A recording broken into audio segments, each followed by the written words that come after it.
Hello guys, welcome to my YouTube channel. हम आज की इस वीडियो में सेंटेंस की पूरी एनालिसिस जो कि हमारा इस सीरीज का वीडियो 2 है। आज हम एक नए सेंटेंस को पढ़ेंगे, उसके एनालिसिस करेंगे। तो आइए दोस्तों शुरू करते हैं। जो ये हमारा आज का सेंटेंस है, एक बार मैं इसकी रीडिंग कर लेता हूँ। Arguing that US tariffs are hurting the job-intensive textile sector and calling Indian economy as dead. Congress leader Rahul Gandhi on Friday urged PM Modi to show accountability and secure a favorable trade deal with the US. दोस्तों, जैसे कि आपने देखा एक sentence है और ये यहाँ से शुरू होके और यहाँ पे खत्म हो रहा है। ये एक पूरा सिंगल सेंटेंस है। तो हम देखेंगे कि ये किस टाइप का सेंटेंस है, इसके अंदर कौन से ग्रामर स्ट्रक्चर यूज हो रखा है, इसमें क्लाउज कौन सी यूज हो रखे हैं, और जो इसमें डिफरेंट पार्ट्स ऑफ स्पीच देखेंगे, और इसमें आने वाले कुछ अच्छे वर्ड्स, उनकी मीनिंग समझेंगे।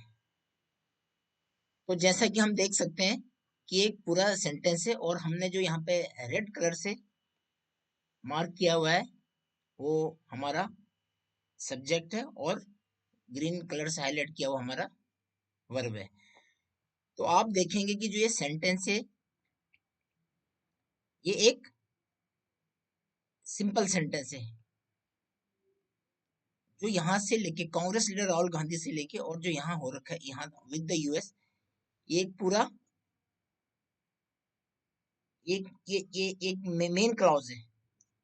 और आप देखेंगे जो एर्गुइंग भर्बी के first form plus ING and calling verb के फर्स्ट फॉर्म फ्रॉम आईएनजी, ये क्या है?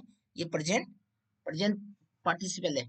और ये यहाँ से लेके और यहाँ तक ये एक प्रेजेंट पार्टिसिपल फ्रेज है। और calling Indian economy is it, ये एक दूसरा प्रेजेंट पार्टिसिपल फ्रेज है। तो यहाँ पे दो प्रेजेंट पार्टिसिपल फ्रेज यूज हो रखे हैं। और ये दूसरा यहाँ से यहाँ तक ये मेन सेंटेंस है। तो इस मेन सेंटेंस के बारे में प्रेजेंट पार्टिसिपल थ्रू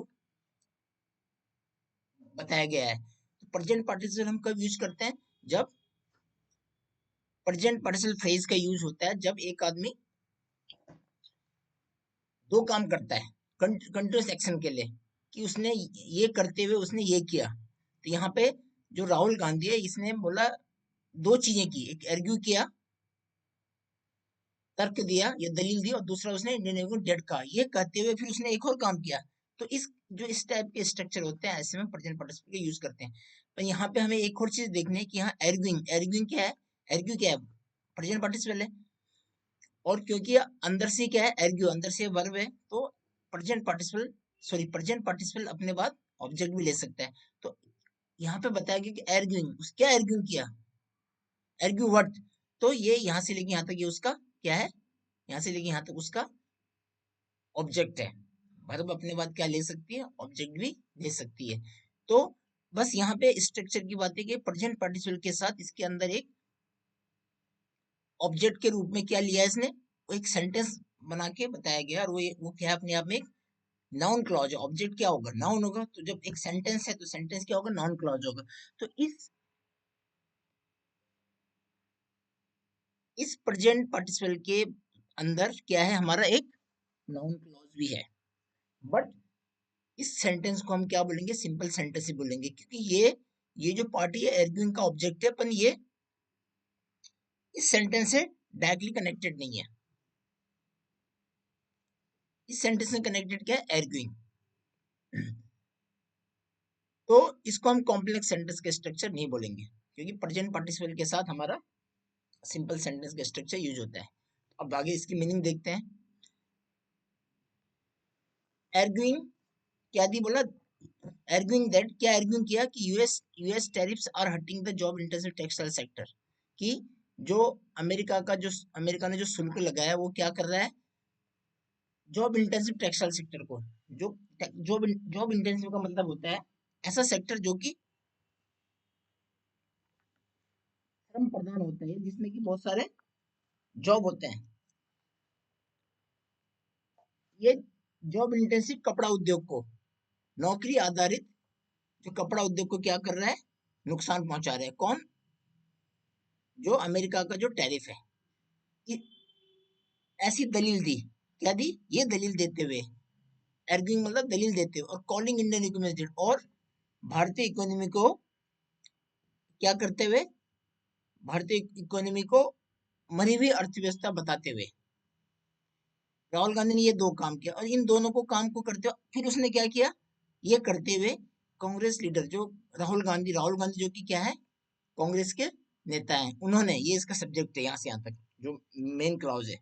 और कब? On Friday. ये क्या है?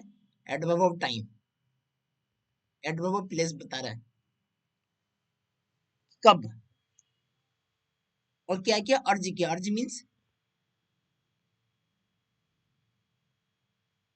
किसी की तीव्र इच्छा कुछ बताते हुए, कोई चीज को रिक्वेस्ट करना, अर्ज किया। किससे? पीएम मोदी से। और क्या करने के लिए? देखो ये फिर infinitive, to show, to plus base form, to show क्या, ये उसका पर्पज है, क्या दिखाने के लिए? अकाउंटेबिलिटी मीन्स जवाबदेही, and secure a favourable trade deal with US, और सुनिश्चित करें एक बेहतरीन ट्रेड डील मतलब व्यापार समझौता, किसके साथ? With the US. ये आपने ब्लू कलर से हमने हाईलाइट किया हुआ है, ऑन फ्राइडे और विद द यूएस, ये क्या प्रीपोजिशनल फ्रेज है। तो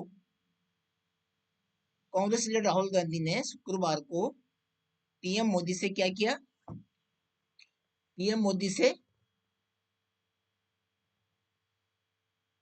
से कहा कि वो जवाबदेही दिखाएं और अमेरिका से बेहतर व्यापार समझौता करें। तो ये हमने दोस्तों प्रेजेंट पार्टिसिपल के साथ एक दूसरी क्लॉज देखी, और जो कि एक ही इसी सब्जेक्ट के बारे में प्रेजेंट पार्टिसिपल में जो दो काम हो रहे हैं, जो एर्ग्यूइंग किया जा रहा है और जो कॉलिंग किया जा रहा है इंडियन निकोन, वो दोनों काम यही यही सब्जेक्ट कर रहा है। तो ऐसे टाइप के स्ट्रक्चर को, जो मेन काम के साथ साथ कुछ और करते हुए पैरेलली दो चीज करता है, तो इस स्ट्रक्चर को हम बोलते हैं प्रेजेंट पार्टिसिपल। और ये सिंपल सेंटेंस बनाने में, जब दो काम हमें एक ही सेंटेंस में दिखाने होते हैं, तो उसमें हम प्रेजेंट पार्टिसिपल बोलते हैं। अगर इसमें मेन वर्ब बोलेंगे तो क्या? अर्ज है, जो इस सेंटेंस की। आर हर्टिंग, ये भी क्या है? Verb weapon. ये नाउन क्लॉज की वर्ब है, जो कि इस एर्गुइंग के ऑब्जेक्ट पार्ट में आ रहा है। तो ऐसे स्ट्रक्चर हम, थोड़ी ये कंफ्यूजिंग है, पर हमें ये सीखना पड़ेगा। ये सिंपल सेंटेंस है, तो आगे हम देखेंगे तो और चीजें क्लियर होंगी। जैसे हमने पहले के वीडियो देखे थे, हमने देखे थे कि हम ये जो है इनको हम इस पैटर्न में एनालिसिस करेंगे। तो टाइप ऑफ सेंटेंस क्या है हमारा? ये सिंपल सेंटेंस है, पर इसमें क्या है? विद वन मेन क्लॉज, एक मेन क्लॉज है, एंड वन पार्टिसिपल फ्रेज है। एक मेन क्लॉज और एक पार्टिसिपल फ्रेज है। और here inside participle phrase there is a noun clause starting with that. That से हमारी एक नाउन क्लॉज हो रही, नाउन क्लॉज है जो कि ऑब्जेक्ट का काम कर रहे हैं, एर्गुइंग का। इस पूरे जो सिंपल सेंटेंस का अगर हम सब्जेक्ट देखें, तो इस पूरे सिंपल सेंटेंस का जो मेन सब्जेक्ट है, जो जिसके बारे में इस पूरे सेंटेंस में बात हो रही है, वो है कांग्रेस लीडर राहुल गांधी। और अगर इसका प्रेडिकेट की बात करें, इसका प्रेडिकेट है पूरे सेंटेंस का, on Friday urge PM Modi to show accountability and secure a favourable trade deal with US. ये तो पूरे सेंटेंस का क्या हमारा सब्जेक्ट है, सब्जेक्ट प्रेडिकेट है। अब इसमें इस पूरे सेंटेंस में जो मेन क्लॉज है, यही हमारा मेन क्लॉज भी है। Congress leader Rahul Gandhi on Friday urge PM Modi to show accountability and secure a favourable trade deal with US. अब आगे देखते हैं। इस मेन क्लॉज की जो टेंस है क्या है? वो सिंपल पास्ट, तो इसको हम क्या बोलते हैं? पास्ट इंडेफिनिट बोलते हैं, मींस वर्ब की सेकंड फॉर्म। आपने यहाँ पे देखा, Congress leader Rahul Gandhi on Friday urged, ये वर्ब की सेकंड फॉर्म, तो क्या हो गया हमारा? पास्ट इंडेफिनिट हो गया, कि किसी काम के पास्ट में होने की बात हुई, कि कोई काम कब हुआ? पास्ट में हुआ, वो चीज हो गया पहले। अब देखते हैं पार्टिसिपल फ्रेज। पार्टिसिपल फ्रेज होता है क्या? ये modifying the main subject Rahul Gandhi. यहाँ पे जो पार्टिसिपल फ्रेज है, पूरा का पूरा जो पार्टिसिपल फ्रेज, मैंने बोला कि इसमें दो पार्टिसिपल फ्रेज यूज हो रखे हैं, वो किसके लिए, किसके बारे में बता रहे हैं? वो बता रहे हैं हमारे जो मेन क्लॉज के जो सब्जेक्ट है राहुल गांधी, उसके बारे में बता रहे हैं। इसमें आप देखें दो पार्टिसिपल फ्रेज कौन से? एक है arguing that US tariff are hurting the job intensive textile sector. एक पार्टिकल फ्रेज हमारे यहाँ से लेके यहाँ तक है। इसमें आप देखेंगे, इसमें अगर एर्ग्यूइंग क्या है, एर्ग्यूइंग हमारा प्रेजेंट पार्टिसिपल है। एर्ग्यूइंग क्या है, प्रेजेंट पार्टिसिपल है। तो इस फ्रेज को हम बोलेंगे प्रेजेंट पार्टिसिपल फ्रेज। और प्रेजेंट पार्टिसिपल मींस वर्ब की फर्स्ट फॉर्म प्लस आईएनजी, और फ्रेज मींस जब ग्रुप ऑफ वर्ड्स उस पार्टिसिपल के साथ जब और वर्ड्स मिल जाते हैं तो एक फ्रेज का काम करते हैं, उस फ्रेज को हम बोलते हैं, उसको हम फ्रेज बोलते हैं। पर हमने यहाँ देखा कि इस फ्रेज के अंदर एक नाउन क्लॉज है, वो क्या है, that US tariff of hurting the job intensive textile sector. अब इस नाउन क्लॉज को हम आगे एनालिसिस करते हैं। इसमें दैट क्या है, कंजक्शन है, और दैट और ये पूरा का पूरा क्या है, the US, that US tariff इसका क्या है, सब्जेक्ट है, और आर हर्टिंग क्या है, इसका वर्ब फ्रेज है। और the job intensive textile, her verb का बाद क्या होता है, वर्ब अपने बाद ऑब्जेक्ट ऑब्जेक्ट लेती है। तो किसको हर्ट कर रहा है, job intensive tax is hurting what, the job intensive textile sector. तो ये इसका ऑब्जेक्ट हो गया, जॉब इंटेंसिव टेक्सटाइल सेक्टर। और इसमें हम टेंस देखें तो इसमें टेंस क्या है, प्रेजेंट कंटिन्यूअस यूज हो रहा है, is am are plus verb की फर्स्ट फॉर्म एंड आईएनजी। अब देखते हैं इसमें दूसरा प्रेजेंट पार्टिसिपल फ्रेज भी है, वो क्या है, एंड से सबऑर्डिनेट कंजंक्शन लगा के calling Indian economy as dead, means दो काम किया उसने, तो इन दोनों को एंड से जोड़ दिया कि दोनों पार्टिसिपल फ्रेज एंड से जुड़े हुए हैं। Calling Indian economy as dead, इसमें कॉलिंग क्या है, वर्ब की first form plus ING present participle. Object क्या है, Indian economy as dead, means verb अपने बाद calling what, Indian economy as dead, तो वर्ब अपने बाद ऑब्जेक्ट लेती है, तो ये हो गया अगर वो ट्रांजिटिव वर्ब है तो। दूसरा अब हम देखेंगे प्रीपोजिशनल फ्रेज। इसमें दो प्रीपोजिशनल फ्रेज है, एक है ऑन फ्राइडे। प्रीपोजिशनल फ्रेज क्या होते हैं, जैसे हमने बताया, वर्क एज एडजेक्टिव और adverb and we call them as adjectival prepositional phrase और एडवर्बियल प्रीपोजिशनल फ्रेज। जब वो एडजेक्टिव की तरफ काम करते हैं तब हम उनको एडजेक्टिवल प्रीपोजिशनल फ्रेज बोलते हैं, और जब वो एडवर्ब की तरफ काम करते हैं तब हम उनको एडवर्बियल प्रीपोजिशनल फ्रेज बोलते हैं। यहाँ पे आप देखेंगे कि जो ऑन फ्राइडे ये क्या काम कर रहा है, working as an adverbial prepositional phrase. And क्यों क्यों कर रहा है ये, क्योंकि वर्ब को मॉडिफाई कर रहा है। कौन सी वर्ब को मॉडिफाई कर रहा है, अर्ज, कि उसने उन्होंने राहुल गांधी ने कब अर्ज किया, फ्राइडे को, ही अर्ज्ड ऑन फ्राइडे। दूसरा इसमें ऑन क्या है, प्रीपोजिशन फ्रेज, मतलब जो प्रीपोजिशन शुरू होता है और ग्रुप ऑफ वर्ड होता है, तो ये ऑन से शुरू हो रहा है, ऑन क्या है, प्रीपोजिशन फ्रेज है, और प्रीपोजिशन अपने बाद क्या लेता है, नाउन लेता है, तो कब किया, ऑन फ्राइडे, फ्राइडे क्या नाउन है। दूसरा with the US, again with क्या है, प्रीपोजिशन है, द यूएस क्या है, नाउन है, तो ये भी क्या है, working as adverbial preposition phrase and modifying secure. ये किसको सिक्योर कर रहा है, ये किसको मॉडिफाई कर रहा है, जो सिक्योर वर्ब उसको मॉडिफाई कर रहा है। अब है, आप यहाँ इस सेंटेंस में हम देखेंगे कि इन्फिनेटिव फ्रेज भी यूज हो रखे हैं। इन्फिनेटिव फ्रेज यहाँ पे किस लिए यूज हो रखे हैं, इन्फिनेटिव फ्रेज ऑफ पर्पज, और या तो पर्पज को दिखा रहा है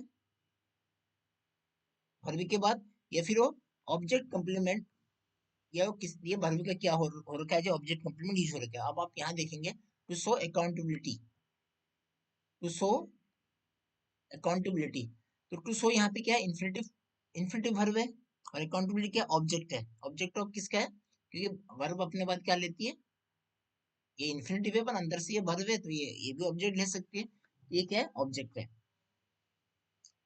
तो आप देखोगे कि उन्होंने अर्ज किया, अर्ज किया क्या करने के लिए, जवाबदेही दिखाने के लिए। तो ये उस अर्ज वर्ब का क्या दिखा रहा है, पर्पस दिखा रहा है, ये पूरा का पूरा, ठीक है। तो इन्फिनेटिव का यूज पर्पस के लिए भी यूज होता है। दूसरा, secure a favourable trade deal with US, यहाँ पे भी बेसिकली यहाँ पे होना चाहिए to secure a favourable trade deal, but क्या हमने दो इन्फिनेटिव फ्रेज को हमने सबऑर्डिनेट क्लॉज एंड से जोड़ा हुआ है, तो दूसरे केस में हमने टू को ओमिट कर दिया। सिक्योर ये क्या है, बेयर इन्फिनेटिव है, because two is omitted after and. और ए फेवरेबल डील क्या है, ये क्या ऑब्जेक्ट है, वर्ब का ऑब्जेक्ट। विद द यूएस ये क्या है, ये हमने पहले भी पढ़ा है, ये क्या प्रीपोजिशनल फ्रेज है मॉडिफाइंग सिक्योर। अब हम इसमें आने वाले कुछ अच्छे वर्ड्स देखेंगे जो कि हमारी वोकैब को इम्प्रूव करेंगे। इसमें हमने देखा टैरिफ्स, ये क्या नाउन है, इसका मतलब होता है शुल्क, और हम बोल सकते हैं आयात शुल्क। जब एक देश दूसरे देश पे वहां से आने वाले सामान पे कोई टैक्स लगाता है तो उस टैक्स को क्या बोलते हैं, टैरिफ बोलते हैं। तो ये क्या है, बाहर से आने वाली चीजों पे जब हम कोई वो लगाते हैं, ये टैरिफ हो गया, आयात शुल्क। इंटेंसिव, इसका मतलब गहन, तीव्र, अधिक प्रयास वाला। जॉब इंटेंसिव क्या होता है, श्रम प्रदान या अधिक रोजगार उत्पन्न करने वाला, या ज्यादा लोगों को की जरूरत वाला। अर्जी क्या है, अर्जी में तीव्र इच्छा, प्रबल इच्छा, जोर देना, किसी को क्या प्रेरित करना। अकाउंटेबिलिटी का मतलब जवाबदेही, ये नाउन है। सिक्योर मीन्स सुरक्षित करना, महफूज करना या पक्का या निश्चित करना। अब अगर हम इस ओवरऑल सेंटेंस का पैटर्न देखेंगे तो क्या है, पार्टिसिपल फ्रेज से शुरू हुआ है, उसके बाद हमारा सब्जेक्ट है, फिर एडवर्ब है, ऑन फ्राइडे, उसके बाद फिर मेन सब्जेक्ट, मेन क्लॉज का वर्ब है, फिर हर वर्ब अपने ऑब्जेक्ट लेती है, उसके बाद फिर इन्फिनेटिव कॉम्प्लीमेंट्स है, और फिर प्रीपोजिशनल फ्रेज है। तो ये इसका ओवरऑल सेंटेंस पैटर्न है। अगर हम इसका हिंदी में ट्रांसलेशन एक साथ देखेंगे तो इस पैराग्राफ का ट्रांसलेशन हुआ, अमेरिकी टैरिफ से श्रम प्रदान, या हम बोल सकते जॉब आधारित कपड़ा उद्योग को नुकसान हो रहा है, यह दलील देते हुए। और एक और चीज क्या, और भारतीय अर्थव्यवस्था को मरी हुई बताते हुए राहुल गांधी ने दो चीज किया, एक तो दलील दी कि ये हो रहा है, और दूसरा उसने बताया कि भारतीय अर्थव्यवस्था मरी हुई है, ये बता। अब उसने मेन ये चीजें करते हुए असली चीज उसने क्या किया, राहुल गांधी ने शुक्रवार को प्रधानमंत्री मोदी से कहा कि वे जवाबदेही दिखाएं और अमेरिका से बेहतर व्यापार समझौता करें। दोस्तों, ये हमारा उस पैराग्राफ का क्या रहा, हिंदी में ट्रांसलेशन हो गया। तो ये पूरा का पूरा यहाँ से यहाँ तक एक सेंटेंस है। तो दोस्तों, अगर हम इस तरह सेंटेंस को पढ़ना सीखें, उनको उनकी एनालिसिस करें, उनको डीप मीनिंग समझें, उसमें आने वाले डिफरेंट ग्रामर स्ट्रक्चर को समझें, तो हम इस तरह से अपनी इंग्लिश को बेहतर कर सकते हैं, अपनी सेंटेंस एनालिसिस को बेहतर कर सकते हैं। तो दोस्तों, उम्मीद करता हूँ कि आपको ये वीडियो अच्छा लगा होगा। तो please like, share and subscribe for more information, for more informative English grammar lessons. Thank you. और आप कमेंट करके बताइए कि आपको कैसा लगा, और आप इस सीरीज को बारे में बताइए और आगे कैसे इंप्रूवमेंट ला सकते हैं। Thank you.